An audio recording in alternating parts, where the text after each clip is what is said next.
নানা জল্পনা কল্পনার পর অনুষ্ঠিত হয়েছে এসিসি সভা। তবে এখনও এশিয়া কাপ নিয়ে চূড়ান্ত সিদ্ধান্ত আসেনি। ভার্চুয়াল সভায় অংশ নেয় ভারত, যোগ দেয় আফগানিস্তান, শ্রীলঙ্কাও। তবে এসিসি সভাপতি মহসিন নাকিব জানিয়েছে, এশিয়া কাপ ৯ সেপ্টেম্বর থেকে সংযুক্ত আরব আমিরাতে শুরু হবে, চলবে ২৮ সেপ্টেম্বর পর্যন্ত। আয়োজক থাকছে ভারত, কিন্তু খেলা হবে আরব আমিরাতে। বাংলাদেশ পড়েছে বি গ্রুপে, যেখানে তাদের প্রতিপক্ষ আফগানিস্তান, শ্রীলঙ্কা, হংকং। এই গ্রুপে আছে ভারত, পাকিস্তান ও ওমান এবং স্বাগতিক সংযুক্ত আরব আমিরাত। হাই ভোল্টেজ ভারত পাকিস্তানের ম্যাচ হবে ১৪ সেপ্টেম্বর। বাংলাদেশের ম্যাচ সমূহ হবে ১১ সেপ্টেম্বর বাংলাদেশ বনাম হংকং, ১৩ সেপ্টেম্বর শ্রীলঙ্কার বিপক্ষে এবং ১৬ সেপ্টেম্বর আফগানিস্তানের বিপক্ষে।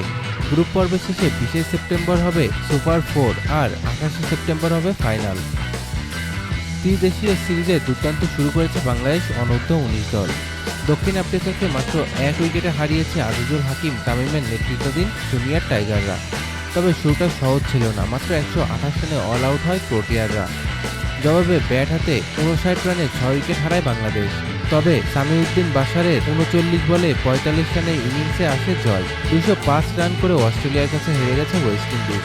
মাত্র ১৯ ওভার ২ বলেই জয় তুলে নেয় Ajira. শেরফানে Rutherford, রেভম্যান, Powell, Romeo shepherd কিছুটা লড়াই করলেও তা যথেষ্ট ছিল না। আজিদের হয়ে গ্লেন ম্যাক্সওয়েল তোলে ১৮ বলে ৪৭ রান। জশ ইংলিশ করেছেন ৩০ বলে ৫১ রান এবং ক্যামেরন গ্রিন শেষ পর্যন্ত ৩৫ বলে ৫৫ রানে অপরাজিত থেকে দলকে এনে দিয়েছে জয়।